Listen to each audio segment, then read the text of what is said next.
Nua whalenga Panua le malo, ma whanua tu maoti. E na mai tau, tolu mtanga luenga le malo sa iai. MNRE, Samoan, Malstek. Whai leo le whai unga le whainga malo sa mato iai fo I nua tea. Toi whai mtanga luenga fau leo whatu lai. Whatu langa iai le mtanga luenga. E vai malava tātou whanua. O lo ta oto foi le atunga lunga tele o le atunu le me tonua leo e saunoai. Land Staking Act. O le venga whanua whalenga nu e whao ngai le malo. Ma vatu waia. E tatia ne le RT08. Le foi ve vesi e le teimiri nei. Ma le mafuanga tonu le na le titiro mao le malo. Ia malu a tatou whanua whalenga nu. Ina ia ua ne iei se teimi e alu ai le tūlanga leo tupu ia tunu umalava o le Pasifika whapena foi le lalolangi. O leo toi iei ni whanua tua iei Samoa. O mai la tu e tele tupe. O mai la tu e tele tamau a inga no mai lola ia ave whanua tau le atunu. E langona le nganga whaafitai le whaavai na whai o tātou mātua. Ma le tū la whono whaavai.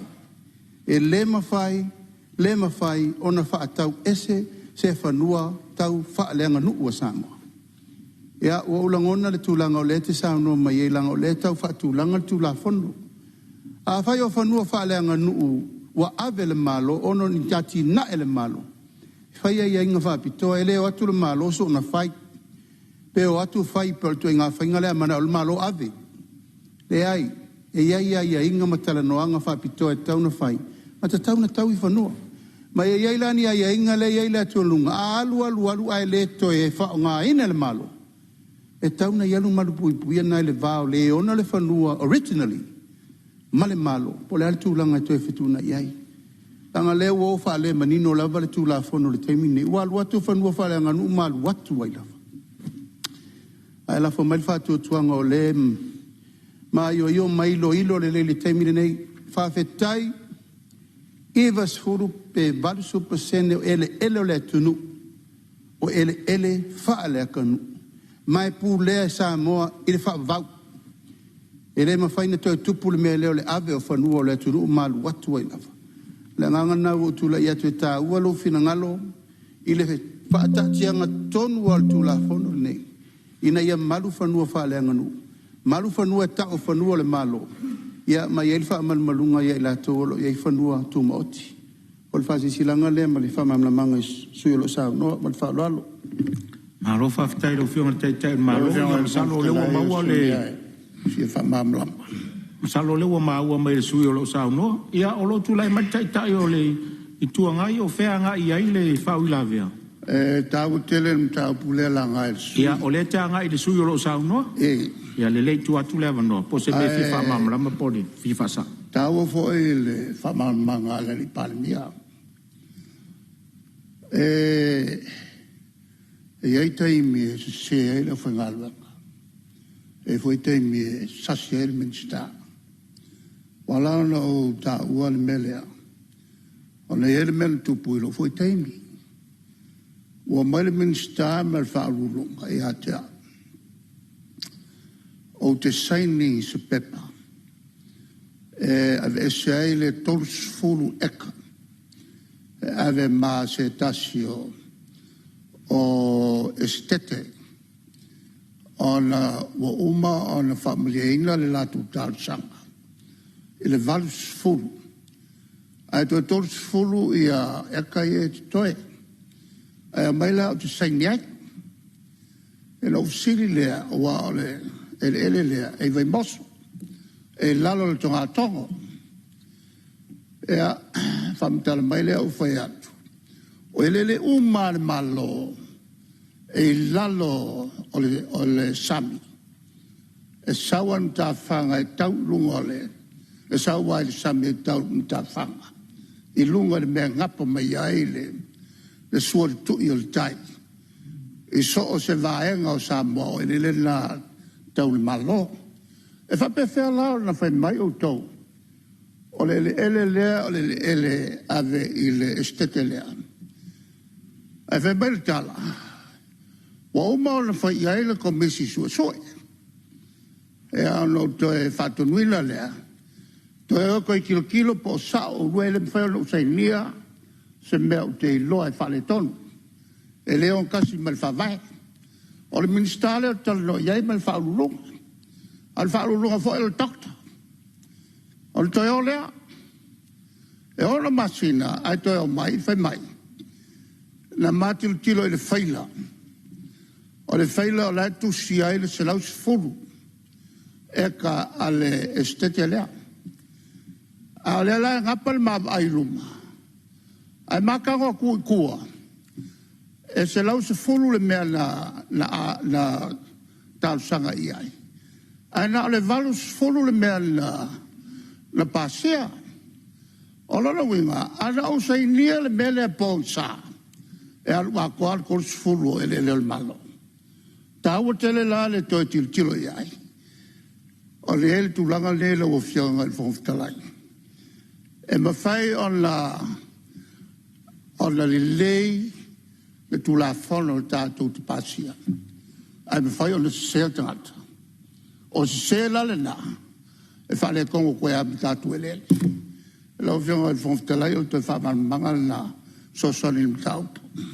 Malo, whaftai sau no lau whionga le teitai rei tuanga. Ia tūlai mai ale sui mamalu whawau, sau nganga i leo toi mamafu, lau taimi onoli, sau nganga whawau mai anu po.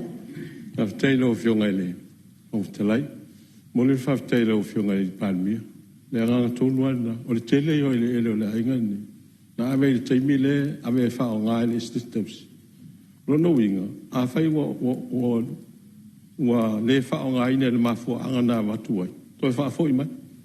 A lewa o matawina. Langa le toi whaafo i mai. A ame le salasi.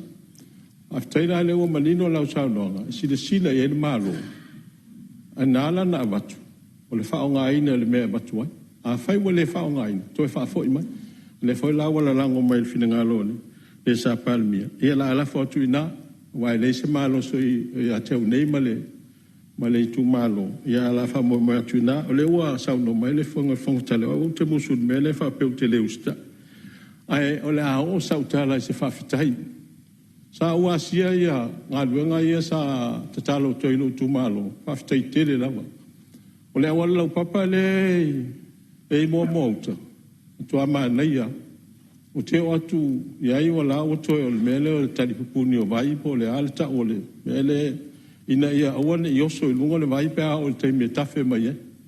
La lawa ma na ia to le titi se be mai ai mo te whaftai tele. Se e mai lea i le si awala lau papa le i tala mai. E fe so o tai e tua ia ngai o le wala le alu i le vidi maa. Le sau le tinga sina monga malafua. La fu wha ngai ui. Ma na ia i whahatau e ngai e toi fo i le tu ia ngai tu le universite. Ia toi ala o si tama ia lia le vale o le pale universite le sau ai. Te roi le te le stupe roi pea ina ia o ngā luenga o whatinu.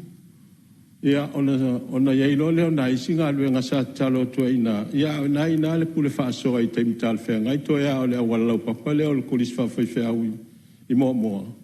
Ia e te le whawhita uli o lai a whioi nai pātele ma nai tamaita i tapo sa e mese o kulis whawhai whea.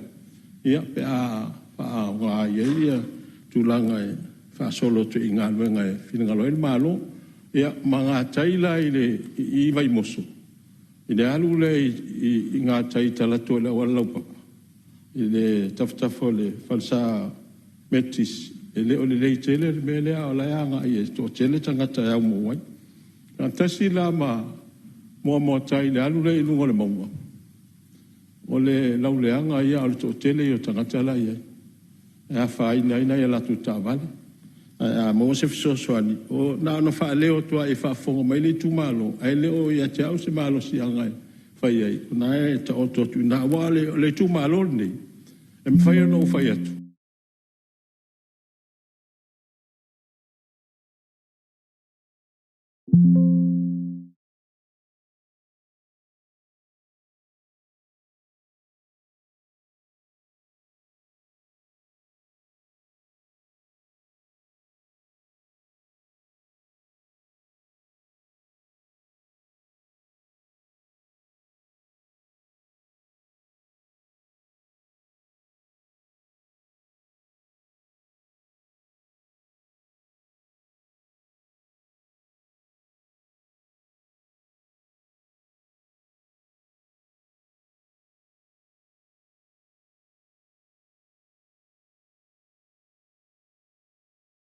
e mua fale ngā luenga whawhai whi au i leo se ngā luenga su e tupe. Anu ngā luenga su e nganga.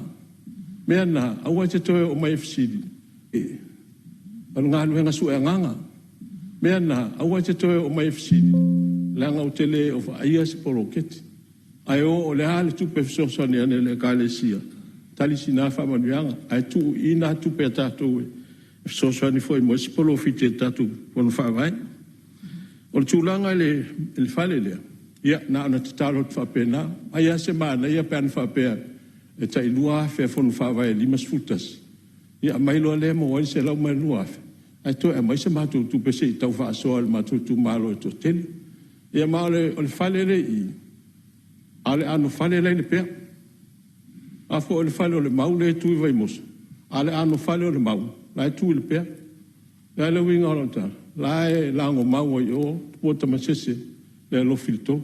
Le ano whale la le mau. La ngai so i fua ma la e tangata. La tau te la ngona le ulelea. Samoa. E file mu. File mu Samoa.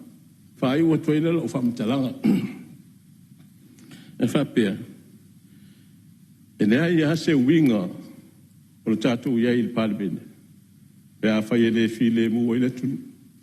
Ala o te talo. A file mu le tunu ono tātou.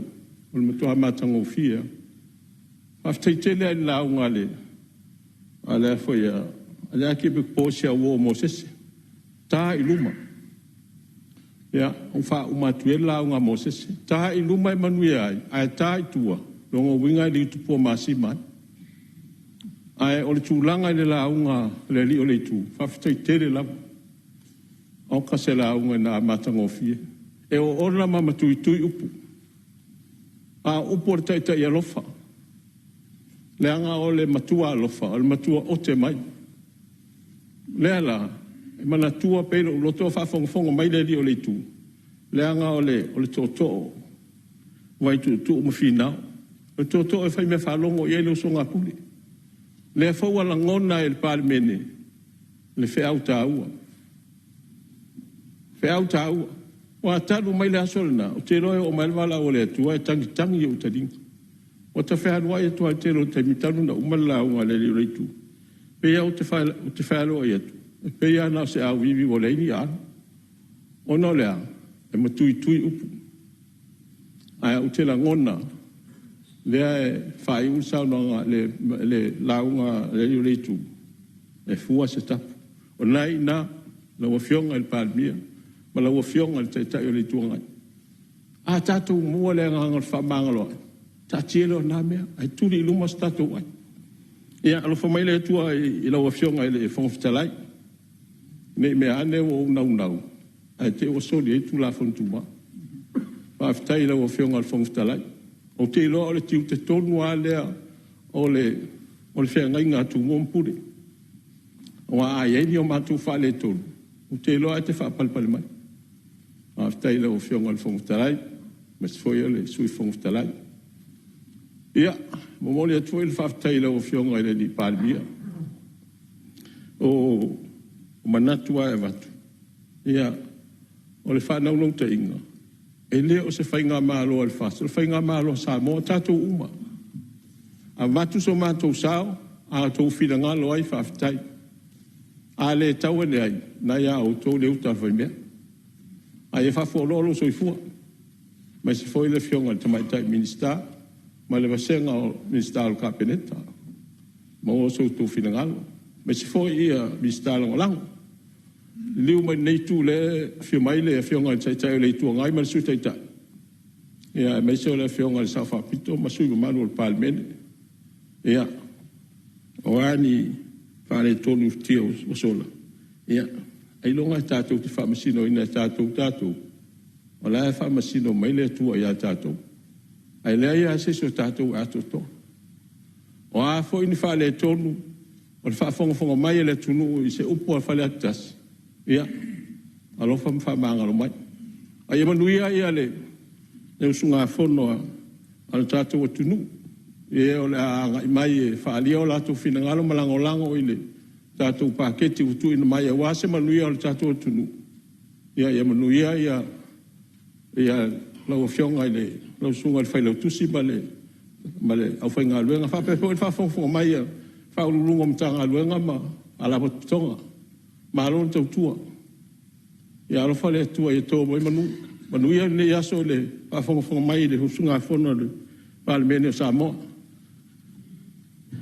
ia fa malo fa tai lau fionga le suina sa no ia tau le tula mai la fionga le di pan mia tua tula no te tai ma tula va to so sofa le sa no le fionga le tupu fia u fa wi ai ana tu ta u te manatu pe na na tu atu u taftafa lau fionga ile tapa au ole itu malo faleta ole na le malo ile fale le mau ele se me fo ai sea o le tasi lea pine wha mau o le sa ilinga o le tatou tuto tasi. Ia lewa e sao no manino le asore nei. E ese le fale, au le ano fale. Au te tatalo atu, whamuina o lau mata whai oi nā le tatou tu malo. Tu whatasi le tatou tu malo, no mai lo la ie wha maru le fina ngalo rena mana o le tatou malo. Ina nei ngalo ia Samoa, o whena poto poto i le tunu, e sa ili le tuto tasi. O logo fioanga. Ai la foatu nai le uta al fai mea pe nai sao noa. Na le pea ma vai moso uma fale atatasi. Ia omo monga na fa lupe o na umati. O vai fisiri per tela fa solo pito o fea. E leisa si tela fa solo pito e to tusi wo mana tusi. Ai na mato fa penatu le fa ua e fa la lanu mai le tau singa al file mu. Lau fionga il tupfia. Se o monga na fa lupe o na umati. Wa se sila mai nei tu wala lango pai lango lava sao Samoa e va woman fa lau tala ele to e fai ai lungo penga ta fai langi fi naunga mo le manui o Samoa malai le ato mai malai le ta to te fa le ai upo le tu ai le fai ai lungo le vate te ma le langi ma le tala tai ma le usonga ma le lau me to di savili o vai le mo westa tu tasi ia langa le te sao no mai nei tu ai ese sila ni fo i lau tu ia po l'altu lango ia. Ai fa ftai tu lalo.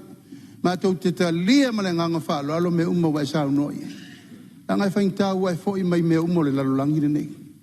Wai fo i ma le pule la e launga ina le upo le tua e mai al file mu le mot. Ai mo dia tu le nganga fa ftai tele tu sa mal sao no. O tu la ia tu la vai talia ma le nganga fa lalo. Pa fa pe o i e mo wai file mu o Samoa mo le lumanai. Ia ma le nganga fa ftai alo sa no la ufionga le tai o malo ia le fo fa fonga mai le sus fono fale atasi no fionga tupfia ia le fo wa e ti mai ia ola e ia mo le pa la le tai fo le ekalesia na fatino ina sa minga tatu tai luma o tatu tai o le tunu tau la mo tatu fa file mo tatu wa tunu wa tatu vala wina le o mo le fa tai sa no anga matango fiero fionga tupfia sus fono fale atasi fa manui o le tuo ia o lo mo pese avanoa mo se sisu e fia sa noa ia o le o ma watu e o tula i mai le suyo vai maunga fa a o se tasi fo i o le suyo committee ia o lo avanoa le sa noa i tu soli tarfa tawar tupi fatu lo watu le walu tawe il paul moto io lo fionga al fong ftalai Toi nane foi sui mamalu le fono au fai tula fono. Ia fatu lo wat foi pa ia tia fau malai fau tunga tangi Samoa. Ia manatu e uia le fai vo fase enga e uia le atamai o lu fono se e ona fai vo fase enga. Ia na fase e ana lia. Pe foi upu e fasino le matu fale vai maunga. Fasuanga talo i mato apa ula na vaia. Fasuanga ta foi lu fonga na fanua na i papa le loa ma le papa uta. Fatu lou lab. Pa io Samoa, sa fai ngai le to vea. E o yeis fam talango vai mong fa pele ai. E tu maua sa fai ngai o le fa vau. Ia pa io sio tu malo ia tapo i mea manuia manul taimi ia ona fai statu sao wale tala whatau tupe o pia ni laulu a fono le mau fono Samoa. Mawal matua le laungal vai mong wha i le tusi lau tam fai ke usiano le vai aso le nei lo iai le manatu au tua e whapea whaavae lau tau tua i le alofa moni i le atua whaavae lau tau tua i le alofa moni i le atua e whai mai lau tua le tala tupe ale fionga le minstau tupe a inga au tasi le ngafitau li maino ati nae o a inga a tu whatasi la le mau lau tau mwhai ma le au tua le tala tupe ale tato malo Yan whapere a whaavae lau tau tua i lou a inga i le lofa moni i le atua. Build your service to your family on a foundation of true love for God. O le fasili, whape whea na whaavae lau tau tua i le lofa moni i le atua. Whape whea na whaavae lau tau tua i le lofa moni i le atua. Manino a whiong pa ia le atua. Pe foi no mori mau iaile apostolo nuesi a fai o te tautala i ngana tangata a toa maangelu a le aiso wolofa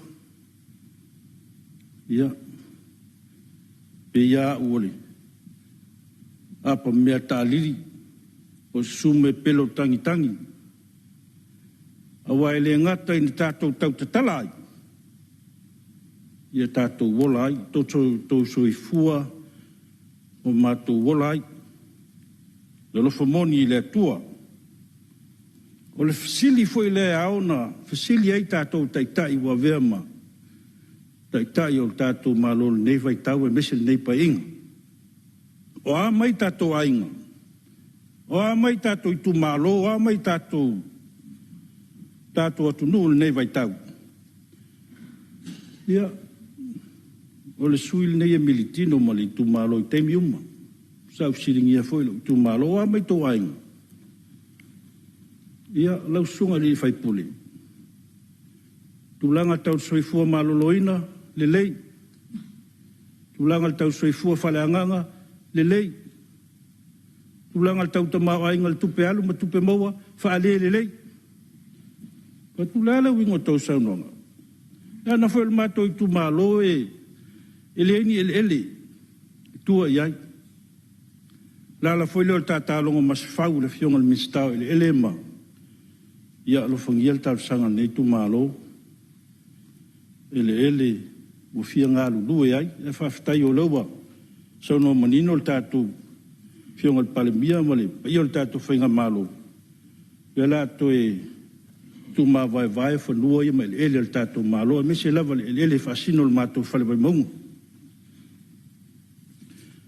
E mo mori la ngā whaftai, lo fionga le taitai ul malo, lo fionga le Palemene. E meise ua, te leel swinga o le, tal whatai o le tu malo, vai mong wha. Ia mai lava le vai singano, tau tu sase pa ia, munu, pensula i munu. Ma eu le mātongo fia o tā penanga piona iai, mori atu whaftai tele. Whaftai mo le mātou stage, la wai lumo le, Sheraton. Ia meise foi wa faima wala wa wane e tu risi mata ia meise foi le mato black sand le lumole mato mafale ia tu e nai falsa mo ina fa mo mole ia meise foi mtanga le ngol malolo na fa mo le fa mata ngo fiina o le tal fa ta ia pia to tasiela wala ina o mato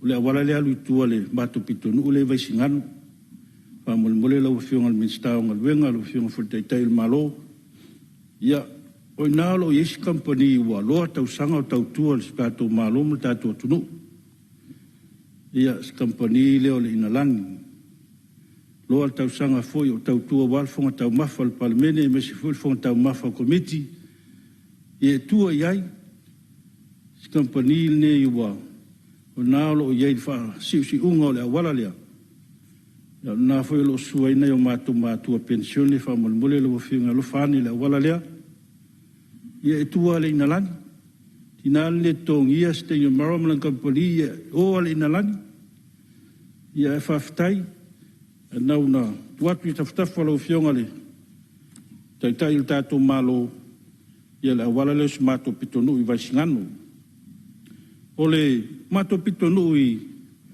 la lo vai amparisi lo fionga pe fu no la ungaile tato tau fianga talwai ia o wala alo ia pangatia tato taulanga ili ti bunga mlolo vai pio ia tua ile fanga solo il tato atunu tua i wala alo ia i palisi mlolo vai ia alo ia vai ngai mo miel toi fa le ia wala vai fa mon mole la fionga sisila ni ai me se la vai i mori awala wa una lo fia si o tato atunu ia fai lava i wala le palisi mlolo wala alo nei mato pitongu i funga lei mal mangoto la fionga me se foi i le mato pitonu i vai mea ia lo fia lo le tele timunga ia ona ia ile tulanga pangatia me se lava le fanga solo i fana waonga ia fa pena foi i le tato pitonu nei mulnu songi mulnu ia faftai o lo malu pele tuitai talngalu o le tui ngā uta la ufiong. Ia e lo fia na ia inga i somato i tu malo pe asua tu il tai. Ia lo mani al tal ngalu le tua mauta o tatu mauta ia me se foi le mauta o to filau. Ia mani ia pena wha au atu i tua te tal ngalu le pito i tua wha mole mole. Ia sa ia foi le manato nei tu malo te falta wala al pa ia o tatu malo se awala alo i nai. Mai songi po ia nga iatu i vai usu. Ia ule po malai ne vai tau le tele ule. Poloka o wala pele nga i mai sanganga male falata. Ia silsila iele hanga iluminai. Mana ese awala alo i il vai mea le vavai mai ita avale fungasolo il tai au mali mana vaunga luenga. Ina ta tia tu au ta fole. Lau fionga.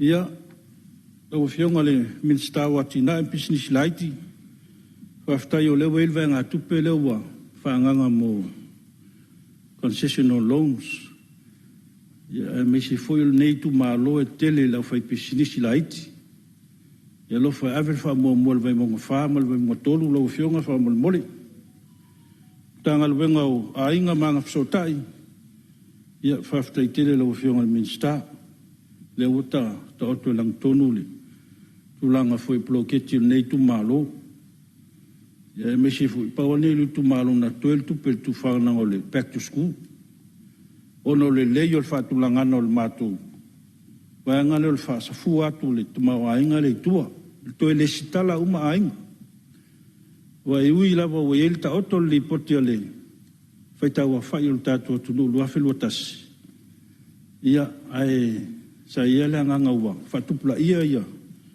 no ma se tu malo ia pole ala le na to nga lulu e pel mato komiti o pe tu to le stala ai ngoma ia le na fa sa fu el fam yanga le ia talo ia le o sau i lalo la tanga venga le back to school ba le te to fa wa le tau sang ia lalo foi le tanga venga lo fionga le ainga ma so tai mana ia lo el sele ni mo pepe fo ia mana ia pena ia i lalo ia boa foi po tato isi aso fa pitoa back to White Sunday, back to Father's Day, back to Mother's Day ia tato back to back ia fa pea mana ia ma we fam yanga ia wai e manui ai na mato i tu malo ia kalai se manoa ia Maria Fenor sui o le vai bango falo sa no sei tu atu le vano le pionga min sta tu pe mo fa sai lo fionga mo le vano e fa maru sui mamalu matango fier sa noanga ma le lau e paua sina mala le tasi fa mo mole lango sui o le vai monga fa io mato fa vai mo e fa lo fami e mato tenga lu fa tasi mera tal sanga tu sui fa mo mole na vai foi mo vai monga lua ma tasi tato tal sanga le vai tasi E tele foi matu tamai pisinisi la ai. E mana mi foi so sane tato tu pele me malo fa mole ia si vai ngale titile fa na to sim balu. E mantu tato i tato fialo fani tato tinga lu fa ta si fa tai molo no. Ia malo ia olo tula i mai la fionga te tai malo se tu atu lava le no le fionga le Parliamentary. Ina nei te iwo o le vai aso lea. O vo inisi lungo social media fa pe mai fa ile back to Sunday. E mal back to Father's Day, mal back to Mother's Day. E tasi ale back ngal back to school. Ol fasa onga le na mo a onga o whanau. E tati e nisi back se iau lia no fo inga fau na fa solo mai lea. Anai ma nei lau fau tuanga. Ya, malo fa aftai lo fionga te tai on malo. Ya, fa umar sa unoanga vai monga fa. Te te lo fionga fa aftai fo i fa la veolo. Se o so minsta moni au vai mongo le ainga. Ia fa aftai fo o mobile tato maftanga fa mo moile na vai atu tato tuto tas. Mata mo fiel toi fa tastasio faltur masanga. Ma na ia le fa mo le o to si la fa ie tu la tole o tato faltu masanga ia tal si ia al wal vai pel tato so tanga le so tanga fa le ngunu ia fa stai la fiona palmio le wa sa no manino tu sai foio ia mo nga fa va vale sho tu malo pen fa ia ele tu ia na pisini si la iti ma ia fa stai o le sa no le fiona tai ia ta ti atu to fiona o fiona mi sta on fa stai tele la o fiona ia me se foi fa mo pe na yele lango le tato mtanga lwen ia mo le auto ino fa nau ai al tal sanga nei tu malo no tal tondo le finangalo foi le la fiona ma le mtanga lwen wala yo no le tu ilalo le pia primary lalo fon fa vai si la fia foi la onga le pia primary ia tai pe ia le colisio Samoa ma le colisi tele io avele ma le fifi e lo lofi ma iai fa naua tato atunu e ngata ole vai maunga ma faleata ia lo iai foi alom fa nau mai i tu malo i tu or sio tato atunu ono le manatua nai matua a fio mai ngaluenga ma fi au ma ia mai la to fa nau e a onga i la pia primary ia nto e manava leo na to e pikiro la na ia la to fa nau o le ala foi leo si tia mo lunga le lola ne ia onga ova ma le afe se lau tamiti ia au le atu ngalunga lo iai ono le ua iel fina ngalo le to e iai ia tongio pili ma le stala al nau ta inga sa iai le matou komitio le aunga fatu mauina pele le lei ato tole matou fale aunga fou awa tele o ploketi e mau ele iai ni maintenance plan au le ala foi leo fata auto el matou komiti ina fatu mauina pele le lei o le matou aunga awa ele ia se matua e nau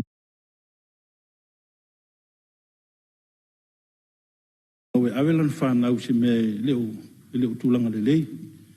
Me sil soi fua malo loina le lei. Le ala foi le nau ai. E whatu mauina pel tongi ina o mātou tangata tongi aso lo iai. Ine whatu mauina pel ma mao lo toa me sil le aung. Ia pete iane. Ia ele o mawhainto e ngā whatia le mātou komiti o na whawau tongi ina o tangata nei.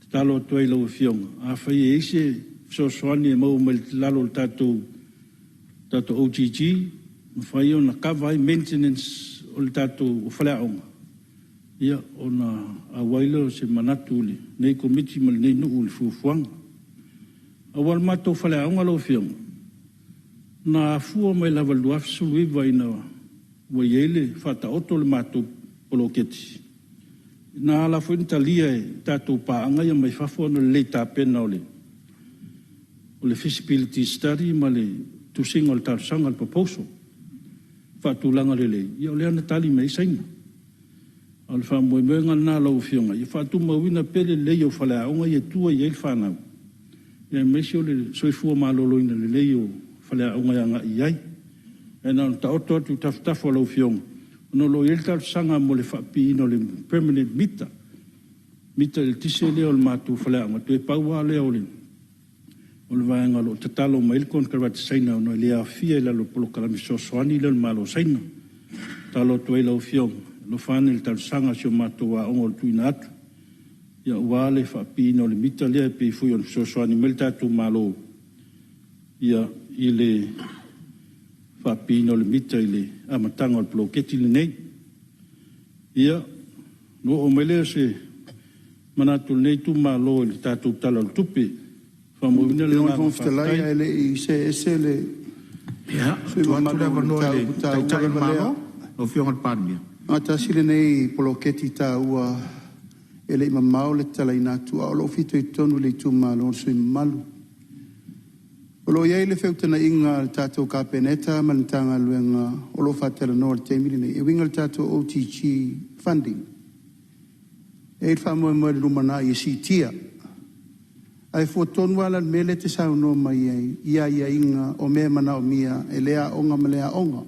ai me sa la le onga lo tu malo langa ese le tu langa ese o fausio to fale onga ona o fale onga na ave ele so ni tele le malo ma o lo tu tonu lo nga tu tonu le taulanga o lo fanga uma iai a onga uma o le tulanga manino la ma le mamala mo le lumanai e te lele tau fa lau te leina o le tato OTG program ka vaila me ia te sauno mai ia ina I whare leia tulanga uma wa onga teitasi e se ai maisia onga ia I to tonu I tu malo o le wa ave ana I le pule mamalu ali I fai pule ma le tato pulo keti milion e so ni fo lato a wafo ina o alo ma whanau ale I tu malo la e o ia o le tau onga o Samoa atoa leo mai I no ingala e te tau na fai fo le fua fa te tau le malo ona o Samoa atoa leo mai I le tatu wa onga le yeile tunga lunga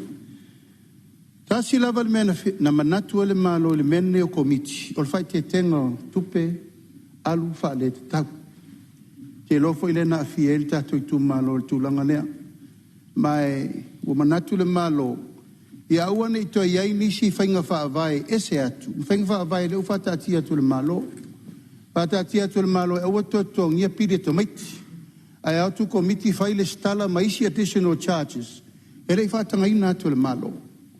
Lala leo manatu e se toe vasai la ititia mo le neino foaing. Whaaru pe le se furu valu miliona tesi ma le lima leo se furu valu. Mo le temi le nei lesi tatu tausanga inu matu.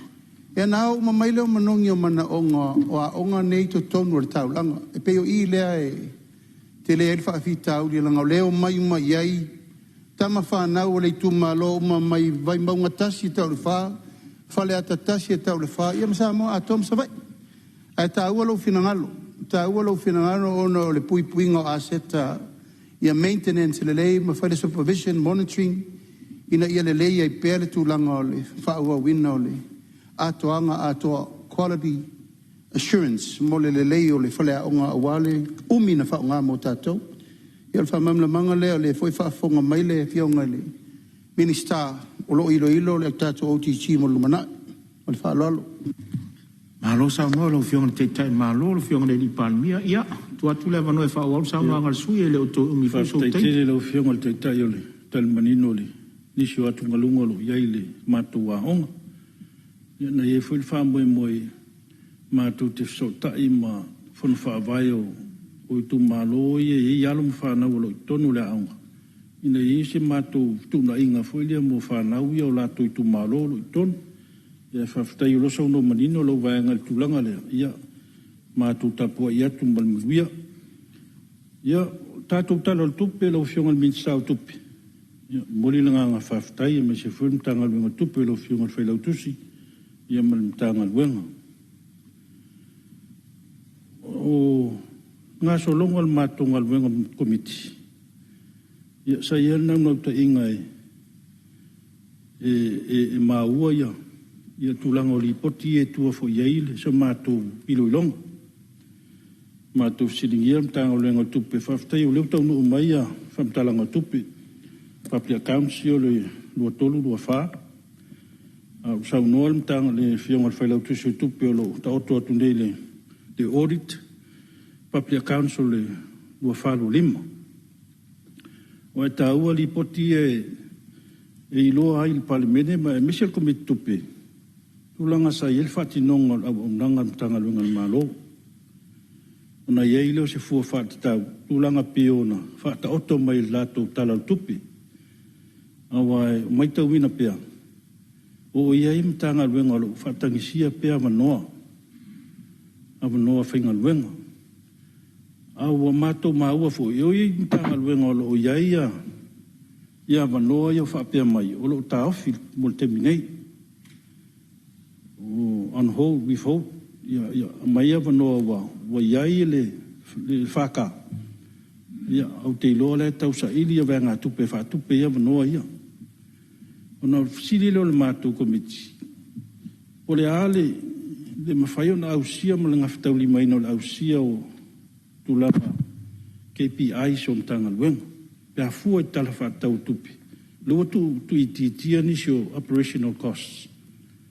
Ia alo tu mau pea KPIs. Mai le iwa maasina o le tausanga whaltupe le la whamae aina nei. Fua whata tau sanga whaltupe fōle la tatu savalia luono lo fitu. Ia lo tu mau pele tau la inga o ngalunga whatino. Tu whesiri la ia. Whape whea ona whatu mau ina pele tau la inga o ngalunga whatino po KPIs. Alo pa ui lalo vea ngā tupe mo le whatino o ngalunga.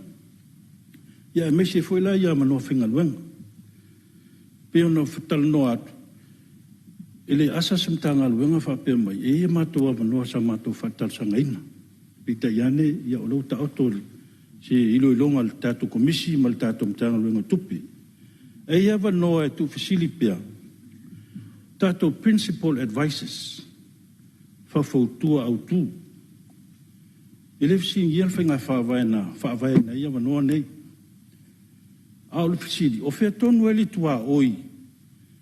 E muta il fautuanga leale, fautua au tu, pulisili, komiti fatino.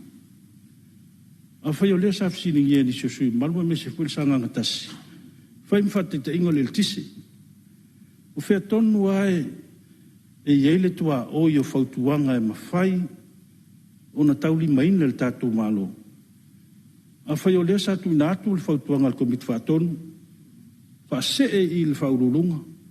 Sa matu fisiningi e fwele, whapitonga o tātou tuma oti tātou malo.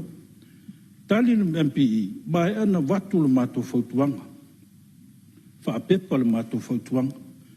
Ta oto atu se li longa le kabineta.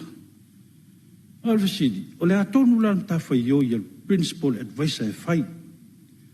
Wa ila atou ia o te ilo, la atou e whautua ina, atou a fionga i minsta.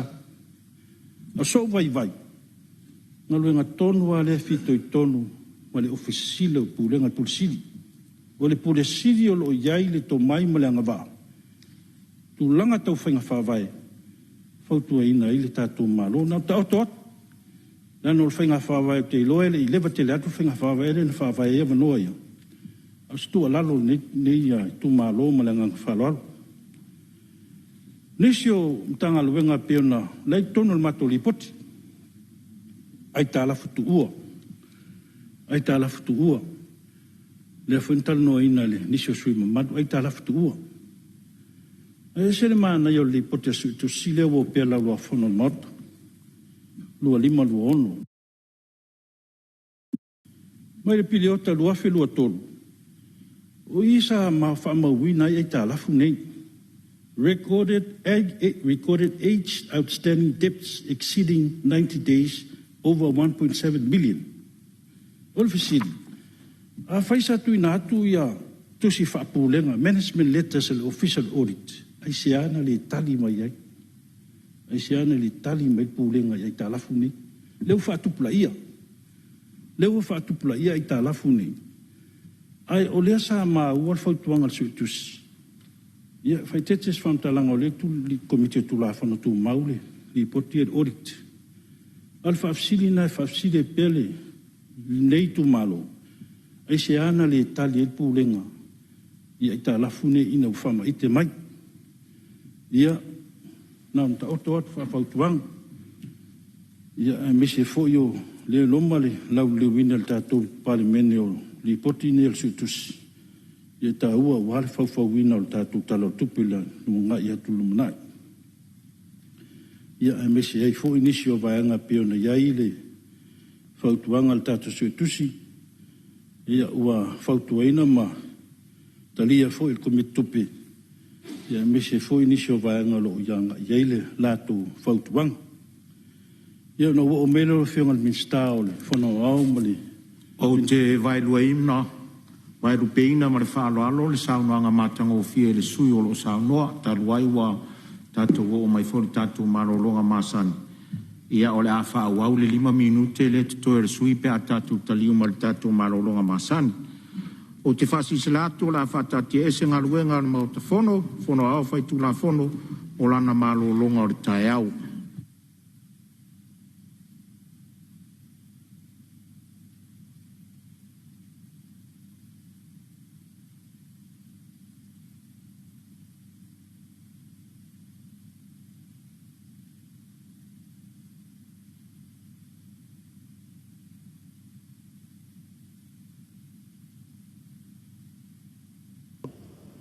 Cara parte de banho man malos da tsotsigu da tsopaka sitso da tsopaka tifo wa sitso parte paspo to sila twai ya de pa e ya pa sila twai chamo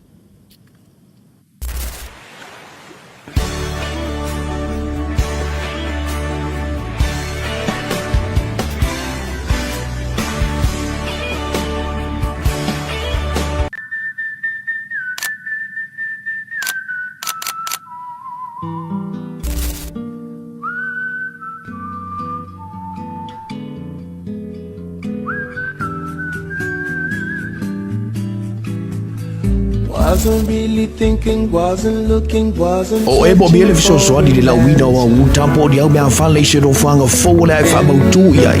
O lo yai le loli ala le jopo le bisia mo fai ona haya. E fiso swadi ya enjoy. Ele ngato le sefe ma yai o mea fale ma utama i le timu. A o le vela male asa fo yo le la.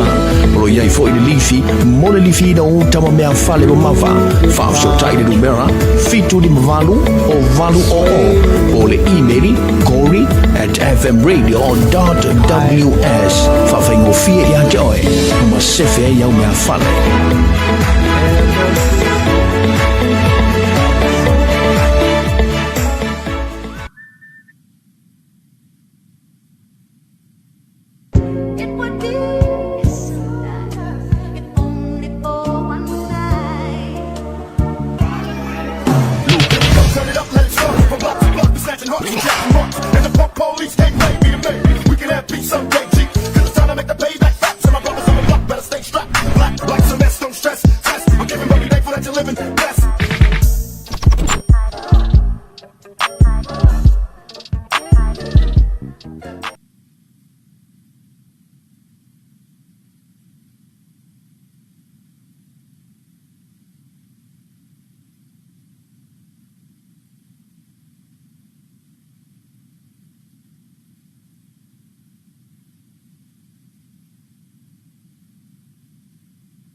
O te whasisilatu o toi amatelia nei, tau manga ale whono au whaituna whono.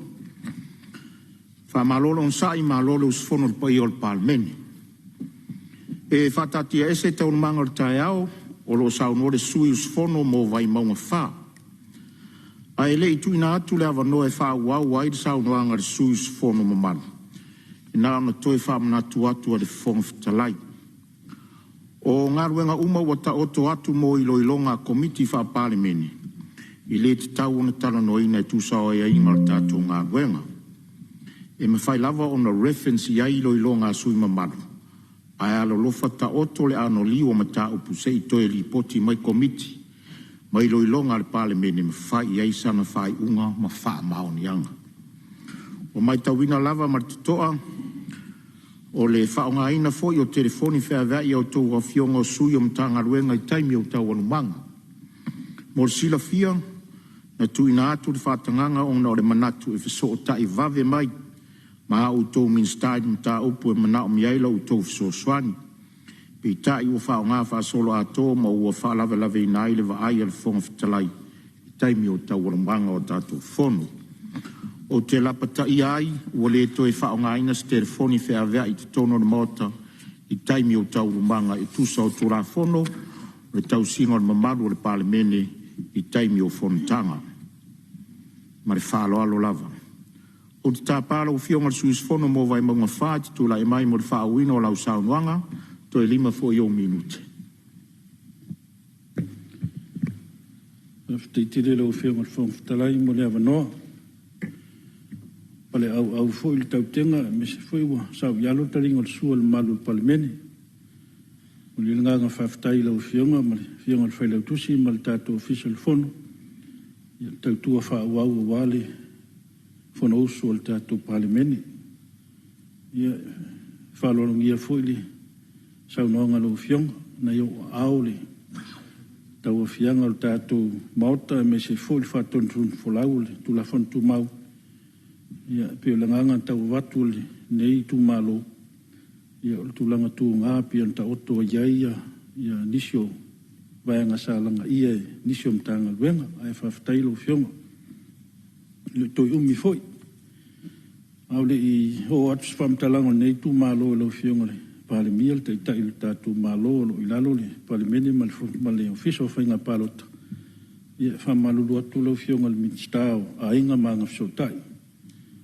Ia lau fionga foi minister pu le ngatina e tu malo pa u ia te aule tasio mana onga sio pitonu o lalu vai sifon palisi ia ona u fatu pula ia mato pitonu ia o mautu foi la to fenganu ia te talo tuai mal falo lau fionga ia te falta wala e ini tofi pule no ma ni suil malo o te minei o la fla fo ia la to suil malo ma suit mai ta. Ia te talo atu lau fionga. Ia se avanoe ma whai eona mauale. Tofi o lalo vai sifo mali. Mātos mātu pito nuule parisi mali whaloalo. Ia no o mai lea lau fionga le. Tanga luenga o whainga palota me se fuile whanau au. Ia o lewa ta oto saunonga le fionga le. Tai ulu malo o lewa. Mai ato fia le tato komiti sue. Ia e silta ua le. Vaenga le piona. Iai foi ia whato whala inga foi o nisio komisi pa inga taluai. Ia tō manatu foi i sairilinga foi sa whatula i meina pa inga. Pa inga sutolu sa te whono ele fionga le lupun bal. A bea le fionga ngā ina tino minsta o le whono au. Pa inga sufa le fionga o whailangi wholanga le o Pepesan Rivi. Ia o tūlai le fionga o nasa mesi minsta. Pa inga sulima le fionga maiava i o laitoma. Ia lo vea le fionga le taitai le tua ngaima minsta o le whono au whainga palota. Pa inga suluono fionga yanga whiri patsela e te wati. O vea le fionga le sawhapito minsta. Pa inga taluai ia o lawia. Fionga e tu Dr. Yeti tau le alu. Vea mtaitai whono le komisi. Ia o tele o nei komisi su e lau e fionga whongfutalai. Ia mai ala to ilo ilonga, tui nātu kapineta. Ia ona te lea leo le teimi sa whapea ona tuina mai eli po te komisi nei e tonu Palemene. E ui o komisi eli po te sao kabineta. E ia se vai o nei tu malo. Ana au mai li po te komisi su e nei tonu Palemene. Ona sufi e foi leo se fina ngalo o Palemene. Ona eli po te kabineta. Ona au mai leo te unga tu la fono whenga palota. Ia ele o manino o Palemene po a tonu vai ngana whaavai ai a te unga nei o tu la fono whenga palota. O le tele o komisi su e nei ele i tuina mai ala toli po te Palemene. A tu la fono tau whaafi mi te unga tuina mai. Tele ana lo lofi me le tau sanga muli o lumana i el whenga palota o au. O le tele foi na o le fisilingia. Ai se au whaatu ai e ina tuina mai te unga nei. A o lumana i el whenga palota o au. O sa ili e masufi e fina ngalo Palemene. Wa ta ua o le fatu leo le to finga o suyo i tu malo. Tu la fono whenga palota. A o le toa sa tu la iei. O le tuaina tuina mai. Malama i el Palemene fautuanga le komisio sui. E mise foi whenga whaavai ua. Fata oto e te unga tu la fono whenga palota. Talo toa nei tu malo le ufiong. A whai o leo tofil tato komisio sui. Ia, pe mata ele mo se avanua e tuina mai ai. Ia, mise foi le vave tuina mai o le mai tau. Sa toa nisi o te unga pe inga taluai. Fata apel pa inga talua. Ele yofi mai te unga i tu la fono whenga palota. A fia i mali tu malo vai mga wha. Lea le talo tuai lau fionga al minister, lau fionga te tai il malo. Ia maua se avanoa e lau li liwa il komisi wa filfilia. Ia pe mwhai ona vave maua mai li poti il komisi. Ia toa i malato fautuanga e whai el fina ngalo mauta. Ia ua ole au tu leo le whainga whiwhiringa o tātou a vea mata i tai o tātou Palemene mo le tātou malo tu la whono i o whainga palota. Au tua nafi pui ngā ata i ma whale o maota nei. Ia mantua le loto na i tua āwhoi tai o whailangi i wholang. Ia whaftai o lewa wawe pue le tātou ata. Ia mai lor fina ngalo le atua le tau masina nisi mal fina ngalo le atua i. Al me sili whaftai o leo pue le tātou ata. Ia pena talai palau li po an po. Ia mantua e foi le loto le tamal nei a inga. Ia iuia sa vea ma lua i sui fidia o le tu malo palau di. Ia luna sao foi le tawa mea ina le lua i Palemene le tātou malo. Ia mantua i le loto le ia le tautua foi o tama. Ia me se foi mana ia o ata ia. Na wafi mai le official fono ia le fonftalai la fionga sanga fatu baili. Ia o ngalue la fionga le ma putasi ano maro so far. Ko te fono komite tu la fono. Ia la fionga masanga, la fionga au. Ia pale mai le fionga tole fo le pepe. Toi lua mai ni te sui lo salmo. Fionga te tai malo. Bien fonftalai. Eu fionga fonga. Talai nga tolo fua. Ia, malia whenua le sui o lo saunoa, vai monga whalo e whau la vea whale ata tolu. Ia. La se me vi whasao te... Tunatu e. Ia whamamala. Se lafo, se whapopose, 5 minuti o le fionga. Suma malu o tele na imta upo o lo toe, ma na ia fo whalongolongo on whinangala, on whalalo lava. Ia. Ia, o le a whapopo le 2 minuti le sui na whale o minuti. Ia. Raftai lo fionga fonftalai. Ia, whaftai foi le tui whaleata, ma le taitai il whaluina. Leo toi umi foi. Leo wa whamai atu le. Launga nei tu malo. Ia, le ala le whaftai. Lea sa. Au manatu le wholango le tātou pai inga nei. Tātou pai inga suvar. Ia, pei whiona saunua nisi o sui. Lea sa whatawhia so lo pei o le. Nu o le atua. Ia, fio, ia, mese foi le. La tola au le tato Palemene. Meis whailonga le pule. Amo i tato na imato, amo mai il tate. Ia whaftai le atua lewa. Ta oto e langa tonu le whailonga le pule. Meis o le whailonga le pule lau fionga le whongwhtalai.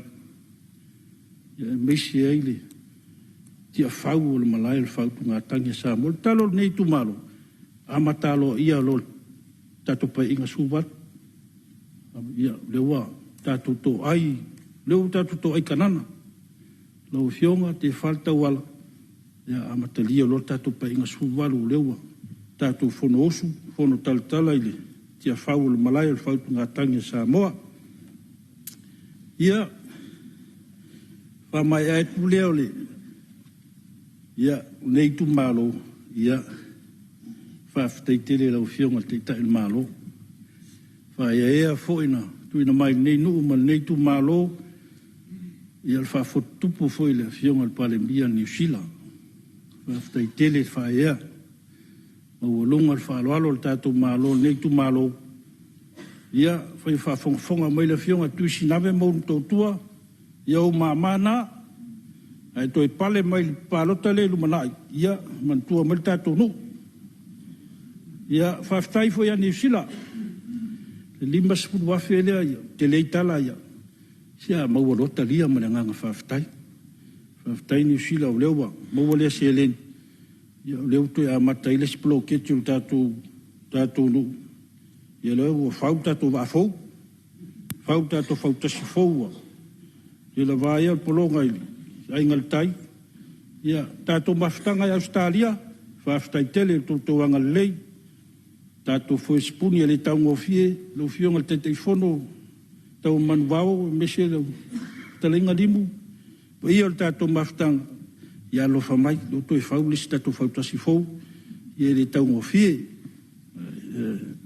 talia malanga faftai le au ma fola fol tato maftanga i Australia fa pena foi New Zealand ia fai ulea se leo nei tu malo ia na yo matu fa fenga nga taulangi tai po inga le sunga fa fenga fo mai latu fal tu ya lotu sunga to ina efu mal fal tu ya hana tato pulenga me tanga luenga pia sifo ia sunga to ina fa tonu wa stam le fal tu ya inga sunga to ina ya mori mal fal tu ia malo talo fa tai ta po ia lo fiong pa tele me tatu fale lua i palisi mla lovaya ia tainane to fiong i pa tele faltua tatu faltol sa le ufi tunga fufu am ta fusi ia faftal taimoli tapo ingali manuela tu tsui ia lo fiong la tu stusi le kalesia metisi mlu nei ia lo sunga tuyoti ia fa malo talo tainane le tatu la mu la lovaya le kalesia sufitu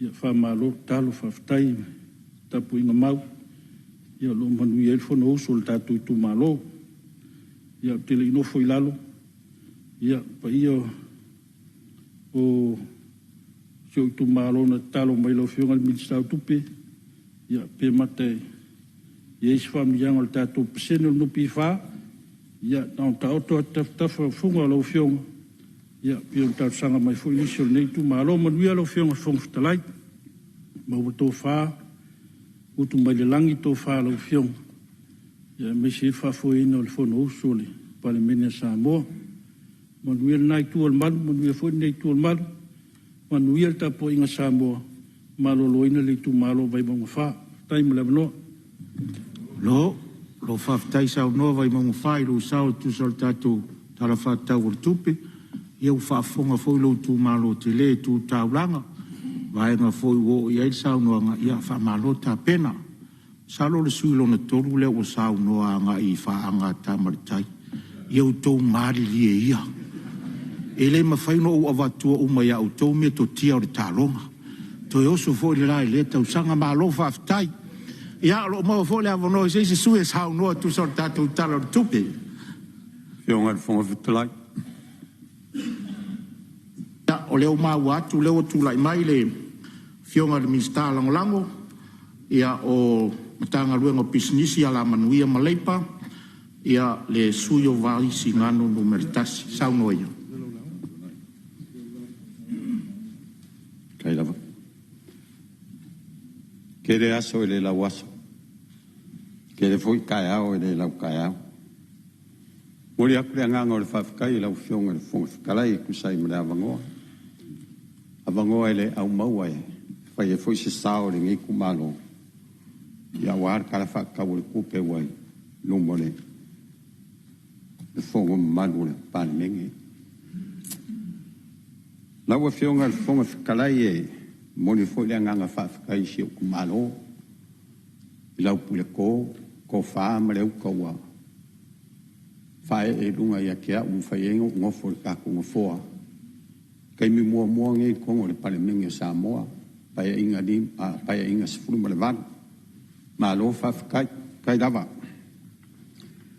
tawa fionga le fonga kala ye fa lolonga ku fo ye kede ngai fai pule ye manga umiengi ele ye mawal soswang ako manga ele ya la waku ko kanga kanga we inga kede ele ole ku malo ai au nga sele ko ko ya mai le ai se mako ku malo me nga fa lo tawa fionga le fonga kala ya kali kongo ani ya so ele o kede fu se kaimio le ngai sui ele kede fu se kala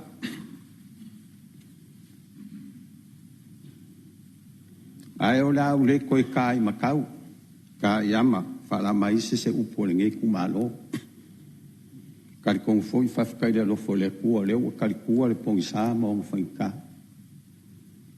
sa ku foi fa ngali lo ka pa o le ala kawa make na inga saka ngolo alang pe kua mangiale fa moi ngia so wai e au pui le kua la vale veua le li o le po a le ngai kai au ya makai fia ba ai le sa fa inga ma lo le ngai kai au la vengi a ve ngai avango kau la fionga fon kala ye fa filo ia lo ia kwai malo ai la wafionga le koa malo fo le loke de fa fo ingole fongo so Samoa mori fo le nganga fa kai la wafionga le pale mia filia la wafionga le kamao le kungu ya la sunga le la udi le mali ko pro kai wa fo sismi kali kongo wa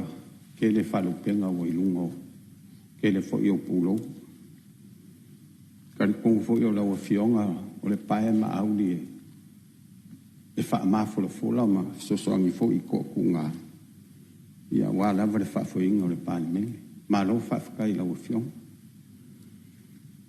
e fa filo fo I la wa fionga le sui Palemene mi ska ka pengeka la wa fionga le sui fong kalai ia fa pe fo ia mi skala lango fa filo fo I malanga nga fa lo ila wa fionga le ka yo le kuanga o le ko yo ngi Palemene ko la wa fionga le sui ka ia fa pe fo le fio la wa fionga le sa fa piko le mamalu sui mamalu le Palemene I ngai ku le manu malo ale on sa I malo fo ka waka fa felo fo le mamalu sa mo fainga mo le mawinga ni yaso la so fa ni yo le fongo so Samoa ya malo la vale on sa I mai malo ka kwa e fa felo fo le mawalunga ma le mapupu e sui mamalu le mkanga duenga se ya me se foi fa ponga kuma o kia ka ko malo le ngadu lui ka ko wa o ko ri ma vai sa idi manguia wa malo ya me se na ko mo kanga ya malo le pale malo le folau malo le se fu manguia o fionga le fonga kalai ya e awang wa fesi o malo o lo ka ko I mai ya lo kumbalo vai singa ngong melkasi mai makia I ku au se pa ia farkanga loa ya o ke fa kalo fa mo o lo fa ila ko kapo inga o ke fa kalo fa ku foi ile mamalu le pa ia le fio ainga ku funga mamsoi Mamalu mai sala fai ma o le pule. O ke whakara whafo i le, pa ia le fio kapa au, suru ngafa, fio le alori. Fio kapu ma le aki mangkai, pola pupui e sa funge ma, kama kaunangiu. E de whangalunga fo i le, kaukua makavela, ia o singa o si o kumalo, ka mama ki ngā makua. E o loo kakalo pe ia so uma wase manguia o Samoa ma o kangaka. Ia e me se fo le kakua inga si o ngai sui whakawa. Laua fionga le fonga whikalai. Ia o mai le ngai manga o ngau si o kumalo. Ia karkou fo iwa ki ngā karinga le fionga le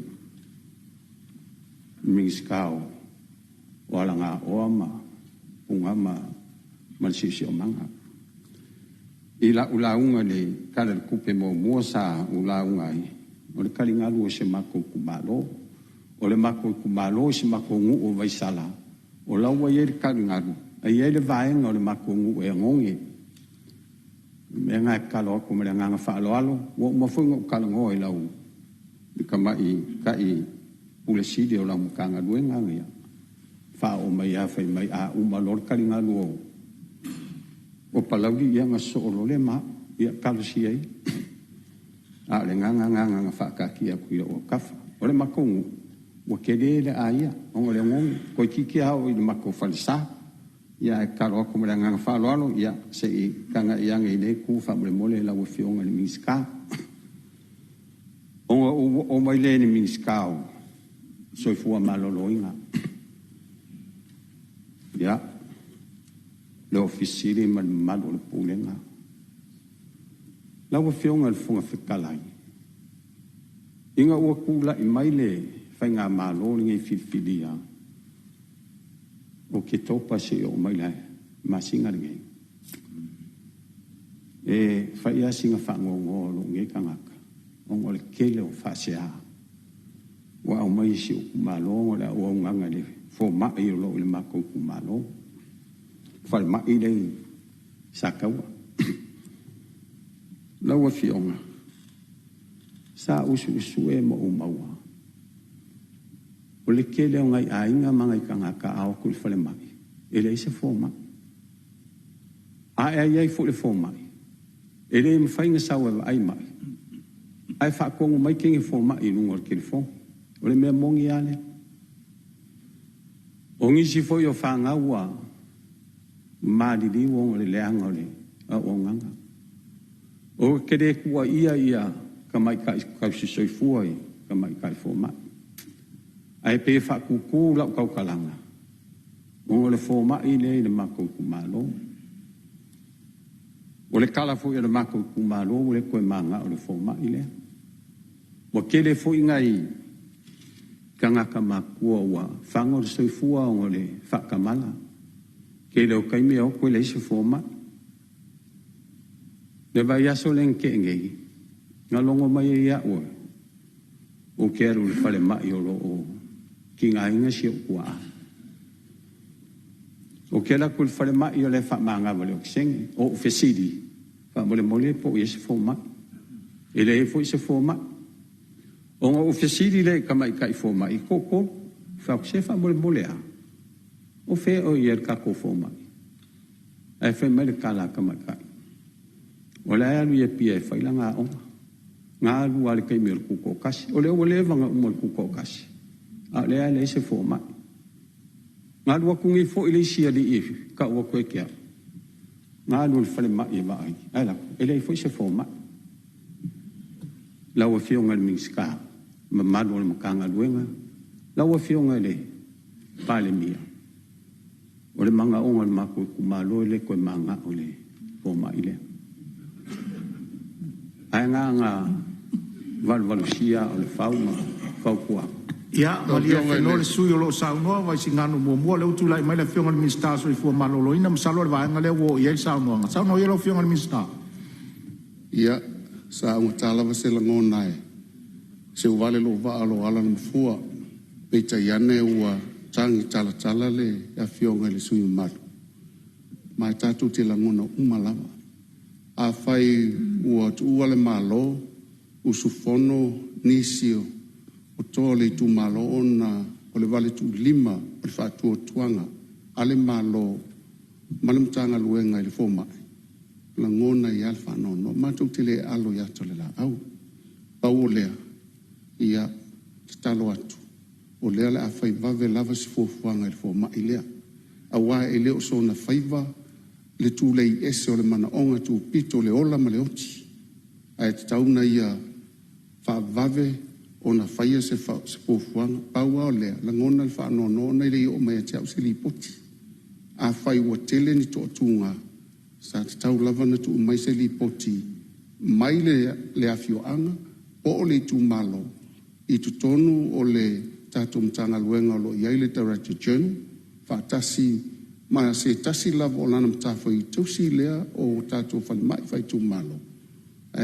le tū la o ulangona le o tia au ai le ai lava se tasi e mo a me whano se soifua o umatua i tu tonu se whalimai le ai talo atu te wha se atu fo ina i a inga e a whapea ua o le tūlanga whapea ono le whatamala o le mtanga luenga ai o a vea lea tōtunga ma uala lea toe matai tūhina ia fōma malatu tiuti whaiva tausi i lea mtanga luenga e pō lea whale mai whae tū malo e o fōi tātou whale mai tele mtōtua o la o whalinga le leava male mingau Alo sa no lo fio kan minsta ia lo fa fonga mai vai singa no tasi wo o tia le minsta tu so lo forsa ia le o ta pena ia tu langa o me fa le ia fa wa sa no lo fio ngal suman mo le tu le nganga le fa tai ia se o sa te si mal suman malo lo tu lai mai tai o malo tu atu lava no lo fio ngal le pan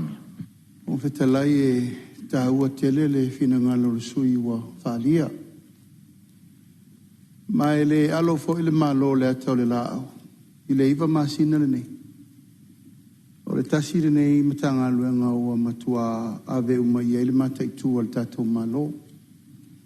O no lea, o le tele o whawhitauli.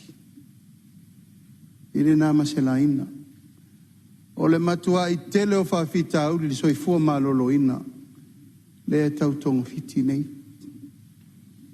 Taimire nei, ova ma le sulua miliona, tupe le malo. Le ave tangata i whafo. O le whasiri la, o a mea kako fo ma i e. Siri le nā. O le mea ea, ua nao na ngase o le atu nufati tia le vale le ave. Lai whafonga mai le sosi a le au fo ma i Samoa. Sa au o atu tātou wheloa i matala noa, o la le manu lauti. A mole le asocia forma se isila sila I whawhitauli o le official se forma lolo. Isila to a oai. O ai e tua I ele tunu o forma. O le la tau le mata whai. O le tonga fiti o tangata mama. O le malo e mawhai pe a whai e le ngā lulu e whatasi le mata ngā luenga ma fo mai o le lato mata whai o I le o le vaai o mea ia mo le tunu. Ia, o le te talo le nā, o umana tātou wheloa, a whaafonga mai le perestene, o whale mai, ma fō mai o mo Samoa, o umana tātou wheloa. O ma whanau tō whaafonga I la ua ungani atu. A whai sa iain whee se inga sa iai futia wa sola ma so waru. Ta umale malo, lea nau tau sauno mai. O a valu sfo tau sanga leise whanua e o iai fō mai. La lau tari na whai. Whai nei a, a wavel whanua e, fai ele ofisa tu tonu a fo mai umai Samoa fau le lato fale le veta pena le fale o teine tau si soifua ono le alfa moe la lea e atu ngalu I ele sui o vai singana mai le alo fo I fani wale ale pol tato vai nga fau fai loa la ngatau na fai loa ele na vai singana fo ele tu pol me le fo kupu sa foko pa me no fo mai longa fale le kua kalonga mer kerfongi tuitingo mai ai sa no fa pe ina fai le mere le tunu Al mea lau whionga le whonga wheterai, e le se mea tupu nei. O le mea ua lewa na tupu mai no fua ingo mo vai, e le wha pēla al tue tusi le lima. Ai whai le whai unga ma le fufo I le teimiri nei. Au whionga le soi fu malo loina, a whai lo ua le ma whai e tātou fua, mai ni whai ngā luenga. Ta tala le vano vala au tatou tōmna se lau min fo mai me fafo. A whaila le o mamai le tunua o le mawhai tatou na tau avel me lea. Mai le tu au no ina le malo langa o le ngase le tunu. Ala le o mori tu mai le tu inga me la lea. E le fia wha alongo e le malo ma le fia wha alongo e le tunu me le tupu. Shoki vai la au wha le tonu masinu. Le ilo loa mea. Fia ai ta lafo e le itongia. Ai alava pelo nsa e lau fionga le minsta langa e le whaingo fie mtanga luenga. Le whaingo fie o le tau fetu na ia o whatasi wha nifo. E le o whatasi. Ai whai al me manga o isi la fo ngā o isi. Whai kong kalake isi. Ai alava pelo o nsa e o le tau tonga fiti il tatou wha mai mai. A o mea te tau na wha longo mai le atunu. Teu wha peo puni po tau mua alo sesi. O le sosoni atu na ina ia. So longa le leimtanga luenga o te fo maro loina. Malo whaftai, ti mai, malo fu sao noa lau whionga te tai malo, ia, tu lai mai vai singano e sao noa e wha wau sao noa? Whaftai lava, tai e lau whionga e Palemene. Tari tonu fo i o lo whalongo mai si o tu malo. Ia, lo i tu malo, ia, na o tau whalongo mai. Ia wa tati e le malo, ma le minista o le, so fua malo loina. Se i tiro iai ma whaile la tu whai unga. Laua whionga le whonga whitalai, ia. E se asuma me tupu ai. O la solo mono le tai au e atai ma le fia tangi ai. Nā no o tarasanga atu i laua whionga se i momoli a wha mai senga ia e me se fo ia wha ma whanwhananga. I whanau o si o toi ina e me se fo ia inga wha vau. Ia o le talo ia o tau loto tele.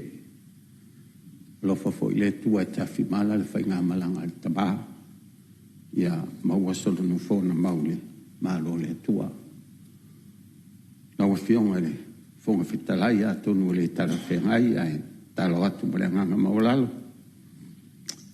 Nā nei se kone a tato te tutula ia. Se i male nganga whaaloalo. Ia. E whaalolo ile, tu o le malo si o tua a. Pe a tala whengai, a le ai. Ia, e la whainga. Wa le ko e la wadi ia e kala si awa ki wawe mariusi si o la. Ia, malie maia le sui o vai singano. Malie maia le sui o vai singano. E le isi se nganga vale tu sai o vala aupa ia le tua i lo tua a o tatu tau whailangona uma. A e taluai o tatu tu la fono tu mau oanga ia wha Palemene. Ia whao ngā ina ia i la tau wafu le tautua ma vaenga sa tautua le malo. Ai lea isi a nganga e nganga vale le whonga whitalai pau o lea. Ia o atu wha mawhana whananga i laua whionga le suus whono ma madu. Tu sai o tu ua le malo. Ia e le tamao le ainga tulou. Ia o le langia fo i o le awhioanga. Ai malie mai alo whinangalu. Sa lo lewa fusi whaatasi le whao malo. Suus whono le Palemene. E watu wha mawhana whananga i laua whionga. Ia ai... Ia... Pa ia tu le nganga o le tua i laua whionga sui mamalu, ia e tu sa ai fo i o le vala au pa ia le tua. Ia e tu lai mai wha awau lau sao noanga ma le nganga wha lolo. Whaftai lau whionga le whonga whitalai. Ia, ele koe ki le Fiscal. Ai, mo le whawhonga le manu le Palemene. Pai mai sia koe inga wa le vankau kua le. Ngo uma le kumalo. O le koi inga i le ia lua se aonga.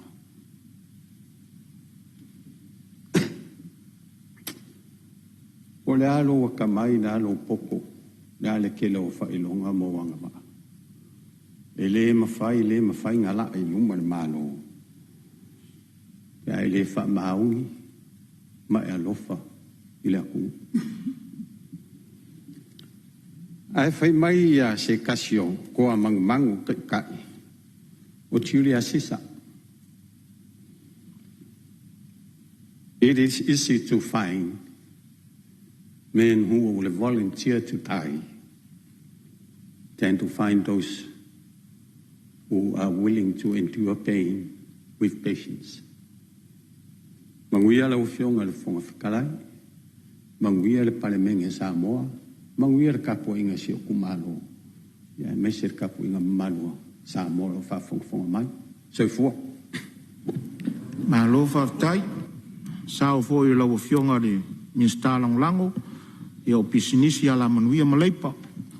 Ia e tu sai fo lau sao tatu talar tupe, ia ai to e watu pea wha ma whanafranga no fo e tu sai fo o le wala aupa ia le tua, ia wha maise le ainga, ia ai maise o le afioanga ona o le wala aupa ia le tamani lang.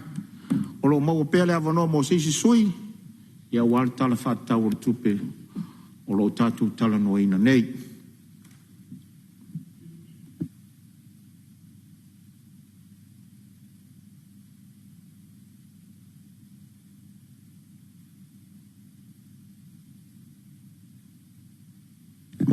Morisile fia en maota e toa whasu i o komiti o tupe maua ma tupe tutongi lea wa mai on sao noa e tu sao tato tala whatau o tupe.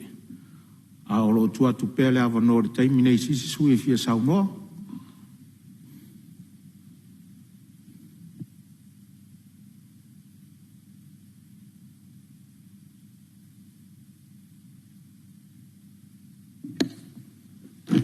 Fionga re whangwhitarai. Ia, o lewa maua atu lewa tūlai mai a sui o le tūmalo whala time sam tau a tasi lea sui sfono o le komite o tupe maua ma tupe tongi tūlai mai a lewa fionga sui malu e sauno. Ei lewa fionga re whangwhitarai mo le awanoa. Ia le asa tau wawa i atu nisi o le mauta e le sau noa. Ia e pita i e. E fule nganga lango atu i tātou ngā ruenga. Ia ina ia waweona wha uma ngā ruenga tātou Palemene. Ai le itu uala i le taile sao nei tu malo. Ia e mua na o whapai le paia. O le malae po le maota i tia whau nei. Ia e maise foi o le tā whatolu fi whaatau ngai o le malo. Ai eile taritonunga. Ia, o nai manu fo i taimi. Bo umona, pasi o pa ioa tia whaua e maise o tā whatolu fe whaatau ngai o le malo. Maise foi o le whaafonga tā pua i mai o tātou o tunu. Ia i te tele o to na sau noa, nei tā e au. Manatu lea o le a whaata lolo. A ualongo i foi longo alevi inga o le atua. I peo na sa abela ua fionga le whangwhitalai.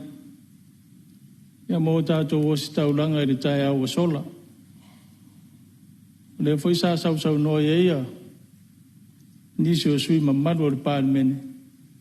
Ia tau iaina ia tongi pātau le ave. Ia longo maalia le whaafonga o tātou tapa au le langi. Ne taulanga ua si tia.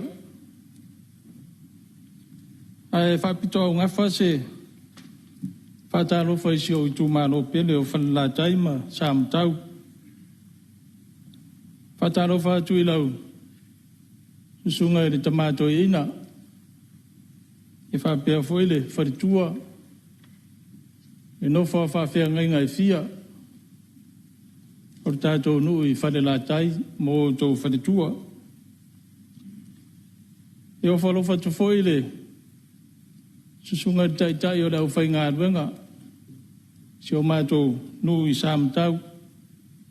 Lau sunga po lau a fionga le malu Livingstone ma le wharitua. Ia e meise o le nofo whawhia ngai fia o le tātou nuu mo tau wharitua. O lo tau no manu. Ia wasa manu ia o lo tātou nuu ma le tū mālo. Ia e whapea foile atu nuu atoa. Au a fionga le whangwhitalai. A mata se tala le nei tū mālo. Nā ona toi whaamanatu. Nisi o mana o ngaua. Ma e ona whorasia e luma o le mālo. Ia e ona o le ele manatu ma le taritonunga. Ia o le ngā ruenga lea le whaipule o le whaamanatu pea. O le mea lea la ua fionga i le taitai o le mālo. Ia malpa ia māwalunga fo o le kāpeneta. Nei mana o ngā ia e toi whaamanatu atu. O le awala lau papa I mata no nofo po whare vai fo. Tari tonu ai sira fia le leia lau a fionga ele. Ni pā ni mia. O le awala wa lewa na ngau. Ai wa wha solo ina le saunga le mu mo le whewha fio ai. E le ngata o le nei nu ma le nei tu malo. Ia e wha pia fo le atunu a toa. Wa mo le sira fia o le awala le ai. E whesota ia tua I le isi pito le. Le lai tu o le tātou motu. E wha pia fo le wharitari malo longo a ma le tautaua. Ia o lohi I le si o mātou nu. Me le te talo atu pia. Ai le I o ina tūla I mai eise whalawelawe mau eise soifua. Ia e mātou te tui pia ma tau longo. Na o mai leo se tala I le ala tele o le nei tū mālo. Ai a se mana ia pe a wha awa watu le. A wala le ngata I le malai walele. Le ngata e wha awa watu I le wafu I mulfanua. Ia e wha pe fweo na o atu I tua I si o mātou I tū mālo. O lea wa bevesi le lalo langi le nei taimi a mesi fo yo si o tātou atunu. I le CCT a pea o le tau o le swau. Ai o le miti o le nei tu malo. Ia mane foi ai a mata ia mātou I tua. E masani au na o wawa ai le tele o tūrisi mai wafu. E tia whata milo atu I tua I wira vidi vai. Ai tasi rea wa e ngai. Manatu e batu ese tua lalo e malo. O le sao foi lea o nu I tua. Le tu I tia o le whaonga.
Ina ole. O le suau. Le vidi vai ar tamu titi e dao. Ai wha pia foi I tangata mātutua. Wale ofire au wala I tāwani. Le ngata la o le sefe o le suau. Ai maua I foi wha maro stino. Le tātou te tala noa nei. O le ale whainga o le a whai nei mau wha mai a mesa wha mai le pis. Wa sawa tele nei vai tau. Au se tua lalo nai tu atu I le malo. Ia se sila I nei vaenga ia. E leo wala ngā tau. Ono tātou wawa ai vaenga ia. Tātou te ngā ruru e whātasi nei fo ia le whawhitau le ono iai. A pia foi a wala ngā rue. O maua I sao noanga le malo. E le to I lalo o fono whawae ia a wala ngā rue. O le matawhai oi le malo e whia ngai malatou. Ai ei fo le manatu. O le tele o a wala ngā rue ia sa whataina le malo. O le o to e ta ua ni o ni a wala ngā rue. A wala e alu I meolo no nofo ai ia te tō tele o le tū mālo. O nisi foi a wala I tono se o tū mālo. O lo alu me I pāmu vai, ale mālo, ai maise o leina e ritise, e mō mia tele le wha le leo ia au wala ngā lue. E whesoa soani le wha tino ina o le au nanga, e tu ina atu I le mamanu le atunu. Mele se toi silsilani. Wa umaona whātāia awala le lusi fultau sanga taluai. Ai pea ona maaria inisio saunuanga mauta. Whawhita auri le tupu o le leanga o le tausia ino a seta le malo. Se toi silsilani iai, e mo mia le toi whātāina o nei awala. Ino fuanga o lo ala laire mamalu si o mātou I tū mālo. E le tūlanga o le tise, ia, e le toi o se tala tele, o le matanga ruenga nei sa au na I le olanga atoa. E pele ia tia ul whala poptonga. Pe whona watu se whautuanga I le amatanga. Ia le awa tātou o I le tūlanga sa watu e le whautuanga. Ai, o le CSO le watu le mālo I le whala poptonga e.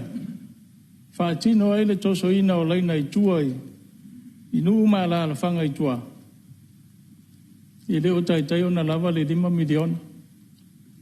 Ma o le a foi e eisi FSS e ingo o whala poptonga ma le matanga ruenga o tupi.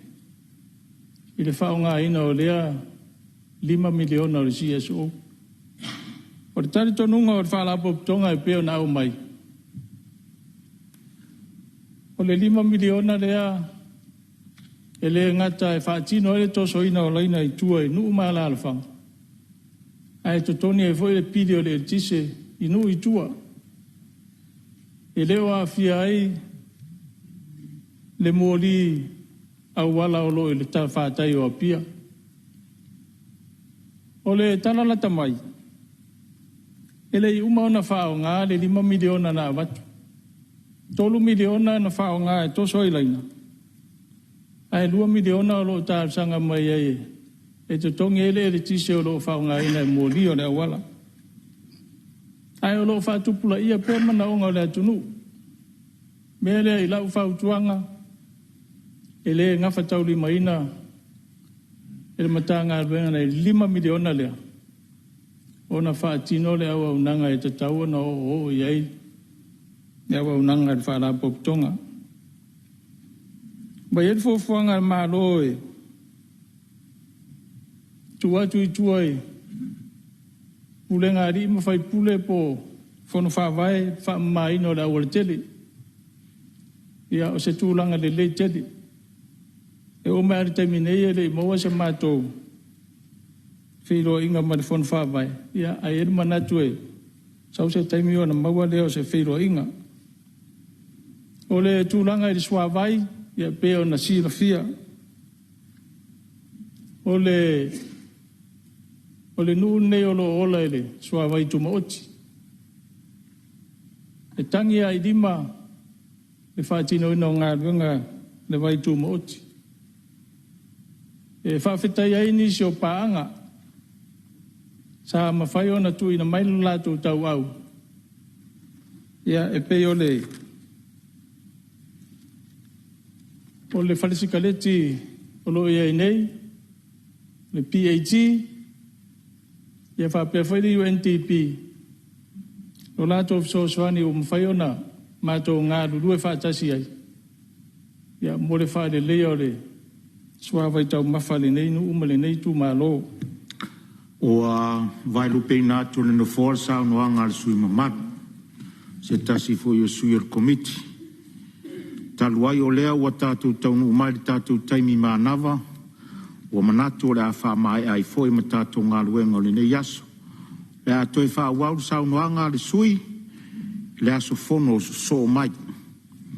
O wha malo le usfono le pai o le Palemene.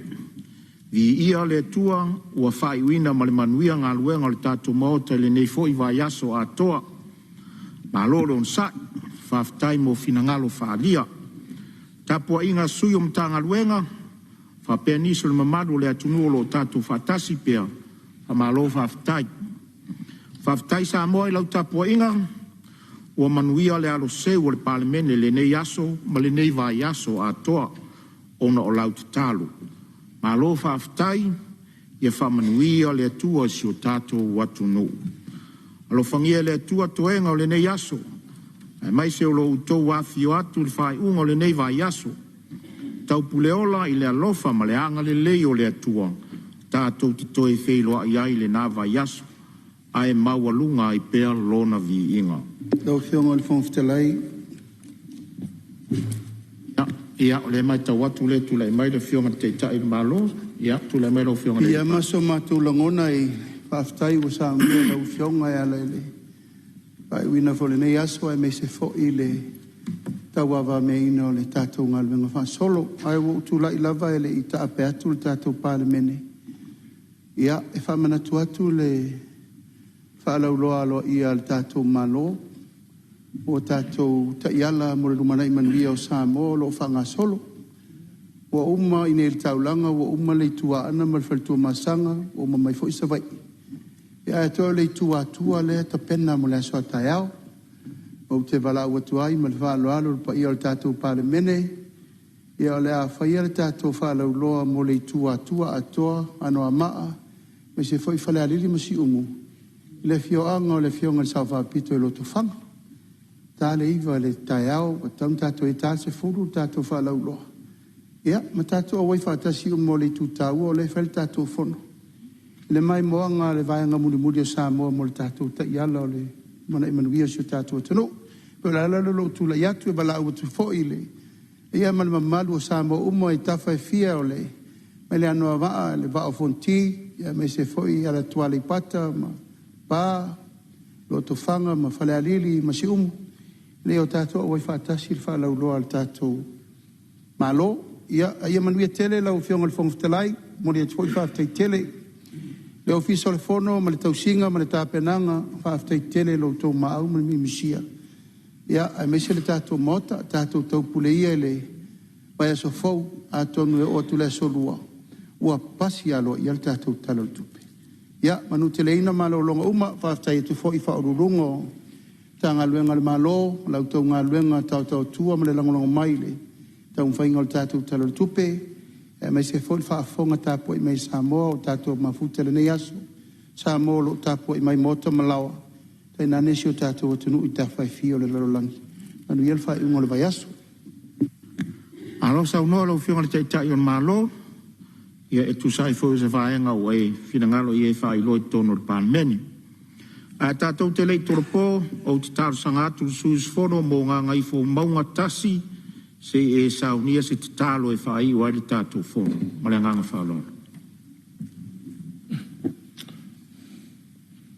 Ai long vatasi koluses of the Maurelo male nganga pa ia. O mai ale Fonotaga lau Palemene le nei vai asa.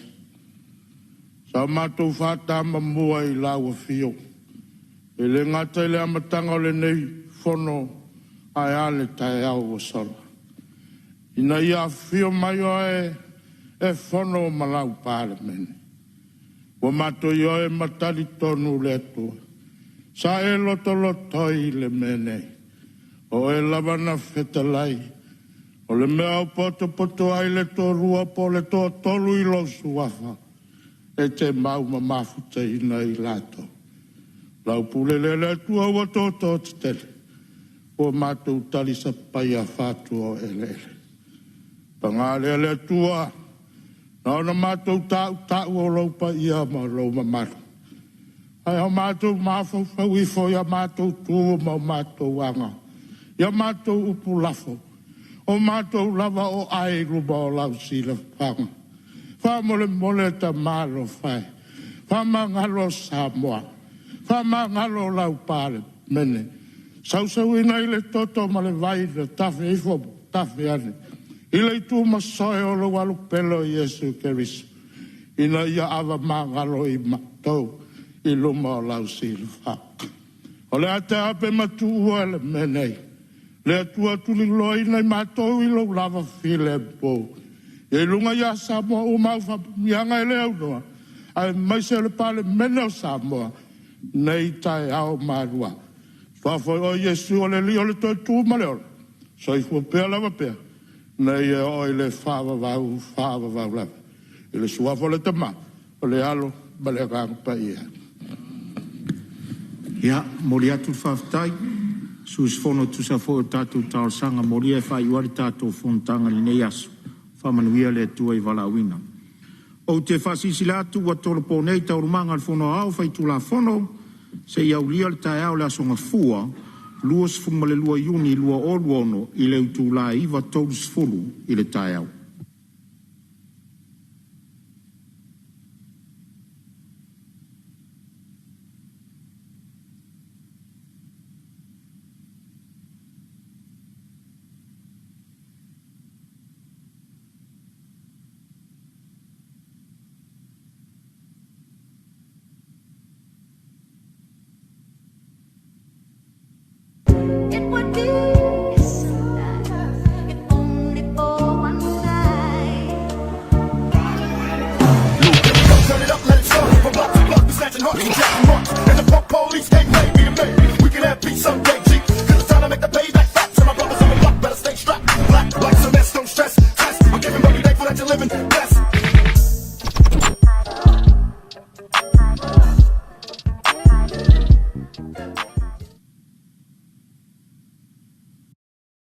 O e mo biele fiso soadi de la wina wa wu tampo di au mea foundation o fanga fo la fa mo tu iai.